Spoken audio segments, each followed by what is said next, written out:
In today's video, I share with you what I got and what I played at Adepticon 2022. But before we get into that, just want to give a shout out to all of my Patreon supporters. You guys are so awesome. You make my channel what it is. And I want to share with you Bob's picks for the GGGGs for last month.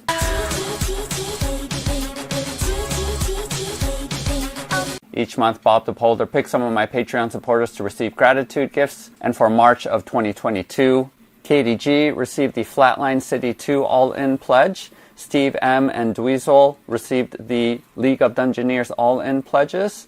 Jason H received the Printed and Painted Dice Tower Aztec from Mythic Roll. Dane B and Jean J received the Mythic Roll 2 pre-order. Alex I received the Yarrow Studio Sci-Fi Battle Map book. Brushhammer and El Gordo received the Witch Tower STL from Kraken Studios. And Todd C received the $100 to go towards the Battle Drill Kickstarter. And for this month of April of 2022, we have this Hellboy game, the Terrain Crate, as well as Spartacus and God Tier, as well as additional things as the month goes along. Go ahead and use the link below to go to my Patreon page to get in on that. This video is going to be broken up into 4 sections. The first is an explanation of what Adepticon actually is, for those of you who don't know.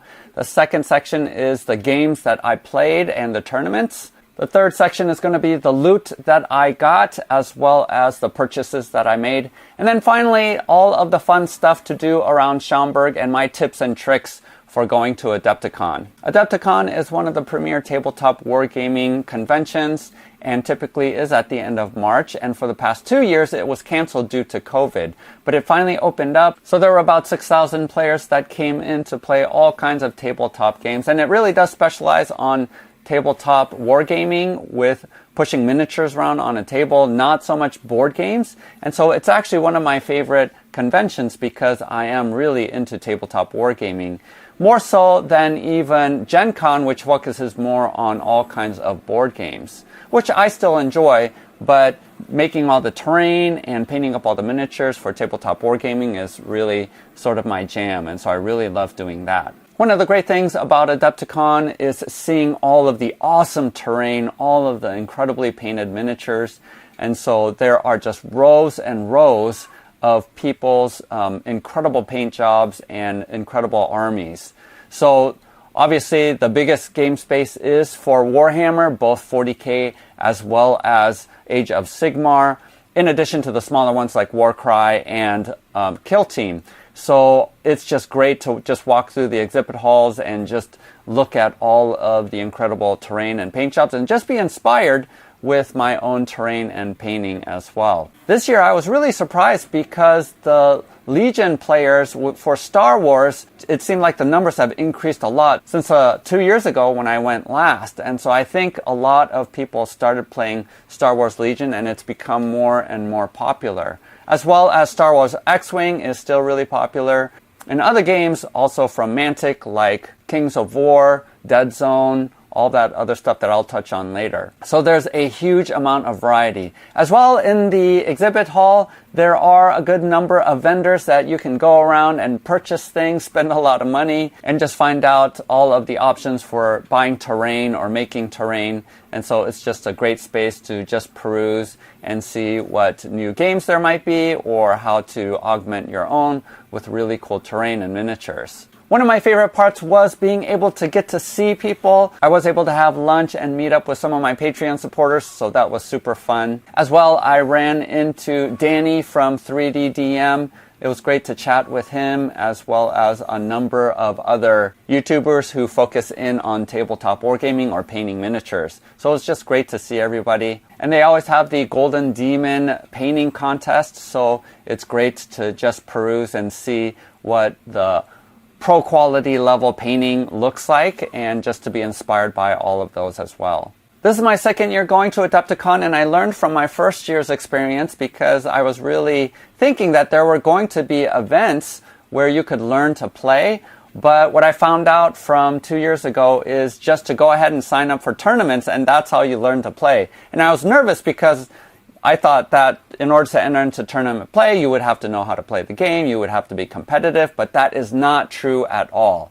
If you want to learn a game, just go ahead and sign up to play in a tournament, and don't be intimidated by the fact that you might be paired up with a competitive player, because they were super nice. So the 4 games that I signed up for was Stargrave, Blood and Plunder, Deadzone, and then Hellboy, the board game. So those were the 4 events, and the very first 2, Stargrave, I went in and pretty much said I'd never played before, and then Blood and Plunder as well. I just said I haven't even read the rule book. Everyone was super kind and nice and taught me how to play the games. They were really patient. And advanced players, for the experienced players, they don't mind either, because they get the win, they get points towards winning the tournament, so they don't really mind. But also they're really kind and nice, and they teach you how to play the game as a noob.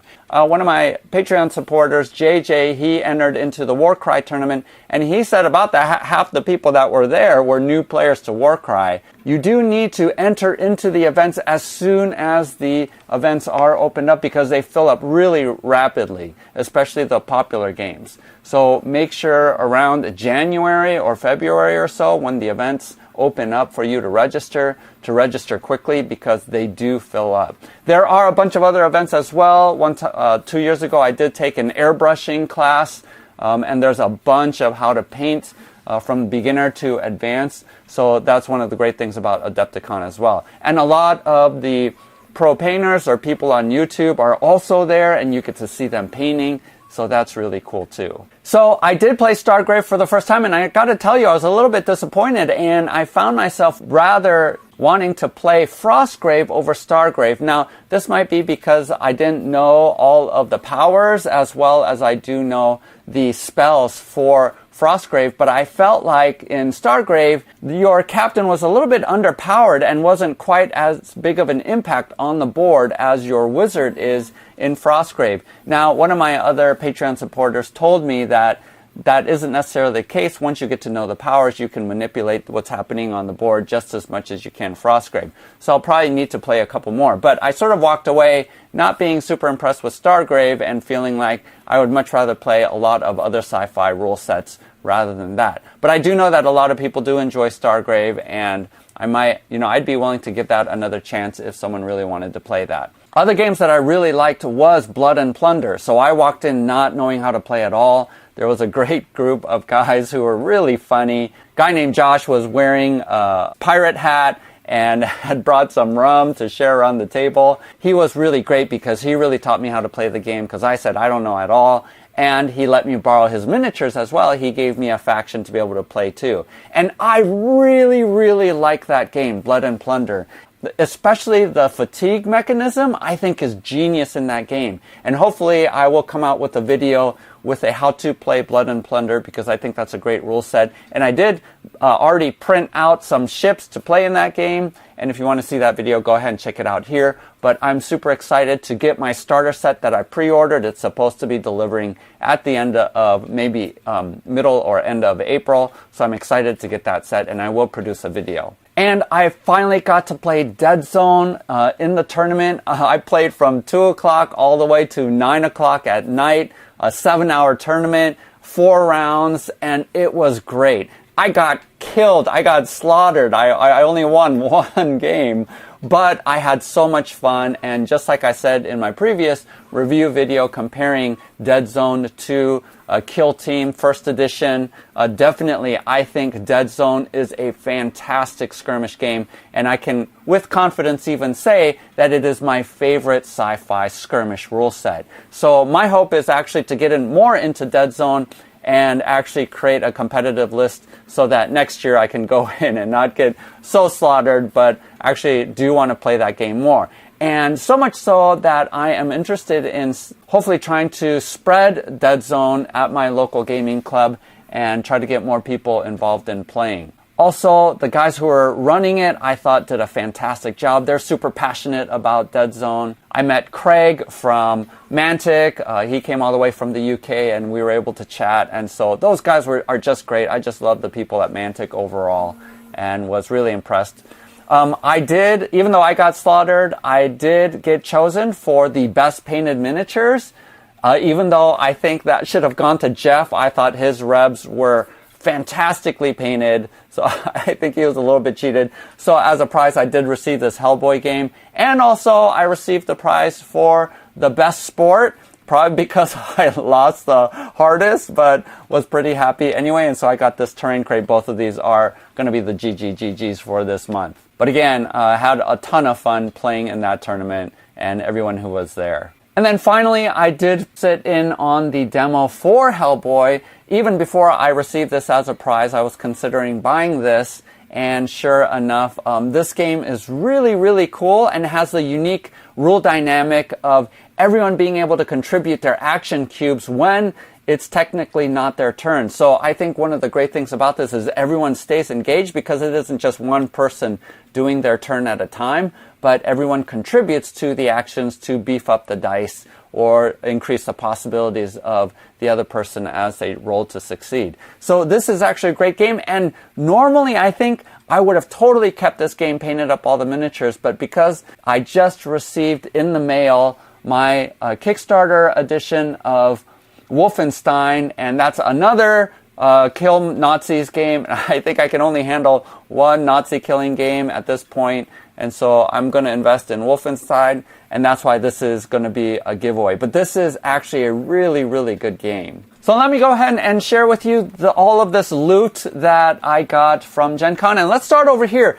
I did go ahead and pay the extra money. I think a normal badge is $40 for the whole weekend, but I did pay the $155 to get the VIG, Very Important Gamer, upgrade to my badge. And what that gave me was this, all of this loot that came in this bag, or most of it, all the bigger game box sets weren't able to fit in there. But I received a ton of stuff. And it is sort of a crapshoot whether or not it's worth that extra money. I know 2 years ago, the big game that was included was Song of Ice and Fire, which I totally would not have been interested in, and so would not have made it worth it. But I feel like this year it was worth it because, first of all, the biggest thing and the biggest surprise was it included this Warhammer Age of Sigmar Dominion box. I was really torn when it first came out whether or not to get it. Made a whole video about why I, at the end of the day, decided not to get into Age of Sigmar. You can check out that video here. And I still probably won't play Age of Sigmar, but I do love the miniatures in this box. And so the fact that I received it as part of my VIG bag, I will definitely take it and will plan on painting these up and possibly using it for one-page rules or another rule set. But this box in and of itself makes that upgrade worth it. But also received God Tier, which is going to be one of the GGGGs, as well as Spartacus. Spartacus is a game that I have played before and I really enjoy, but one of my gaming friends already has a game, and that's why this is going to be part of that gratitude gift, as well as God Tier. I really don't know how to play that game. I did do a quick demo, but the miniatures do look awesome. It is a quick skirmish game using cards.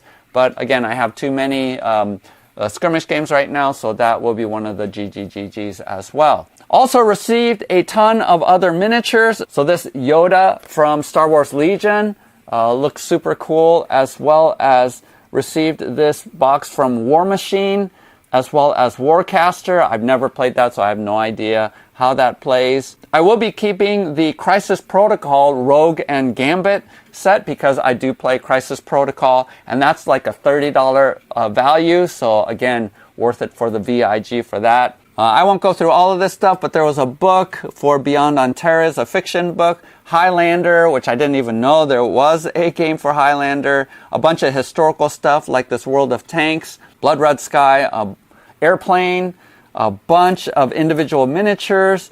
Did receive a sample brush from Artist Opus, this dry brushing brush, and I had no idea that these brushes were this expensive. For 4 brushes, it retails at $82. I mean, I'm the guy who only spends and gets the Walmart packs of brushes for like $5. So I have never spent this much for a brush, so we'll see whether or not this is worth $20 or so by itself. But received that, received a bunch of books, some bolt action sprues, again, some miniatures, received this cool glass. So a ton of stuff, and I definitely believe that it is worth it. I don't think I would have bought the VIG bag if I wasn't a YouTuber, knowing that I could give away any of the stuff that I didn't want. But this year, I really feel like it was worth it, especially because of the Minion box. And in the future, I probably will upgrade to the VIG when I return to Adepticon, just so that I could have more giveaways to you guys as well. So the things that I purchased. So one of the things that's not pictured here is that I found out while I was playing Deadzone that Mantic is going to come out with a revision, or actually I think it's a whole new game, Firefight 2. Now, Firefight First Edition never became popular, but it is sort of a level up from the Deadzone Skirmish.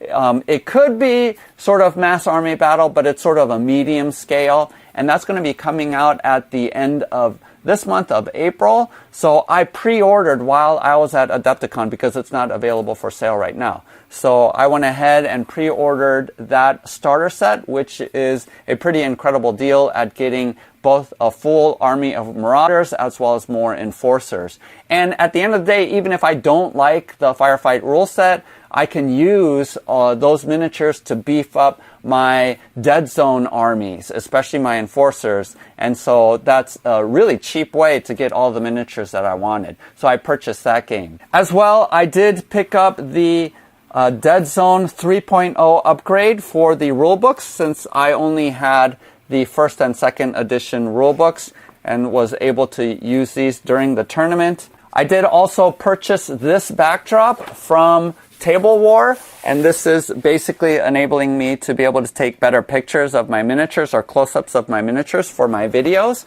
So I've been wanting this for a while. The other purchase that I made was this 4x4 sci-fi mat from Mats by Mars. And one of the incredible things I found out when I went to their booth was that Mario, who is the designer, lives in LA, but Alex, who does all of the production, is only 8 minutes away from me, so he's my neighbor, which is a total game changer. Normally I buy my mats from Table War, but there's a bunch of great stuff from these vinyl mats, and I am going to do a future video, and this is going to be one of the GGGGs as well for this month. I'm definitely going to be purchasing some Deadzone mats because they can do a 3x3 grid on any of their mats, which is incredible. So look forward to that video coming out soon. I didn't purchase this, but pre-colored MDF terrain, sci-fi terrain from Warsenal, they had an example of their upcoming pre-painted line, which I think looks incredible.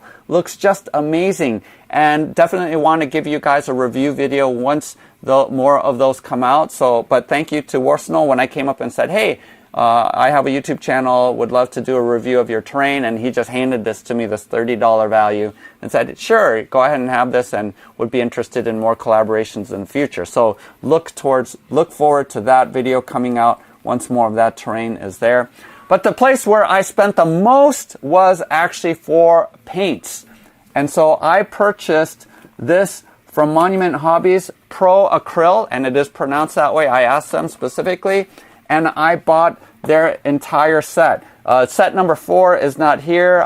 They have to ship it to me, but I spent over $200 buying all of these paints because I've heard so many good things about them, that the coverage is awesome. And I'm going to do a video in the future talking about why I'm replacing all of mostly my Reaper paints with these Monument Hobby paints, these Pro Acryl set. But that's where I spent the most amount of money. So I didn't get the metal set or the transparent set because Vince Venturella, I saw his video and he pretty much said the best metal paints are actually from Vallejo, the metallic airbrush colors actually. So I purchased this and I'll be checking these out as well. Also, I bought this from Mini Masterworks, and this is actually a paint stirrer. Because up to this point, the way that I have been mixing up my paint pots is actually this jerry-rigged system using a Sawzall. And this actually works perfectly fine, but look how huge it is.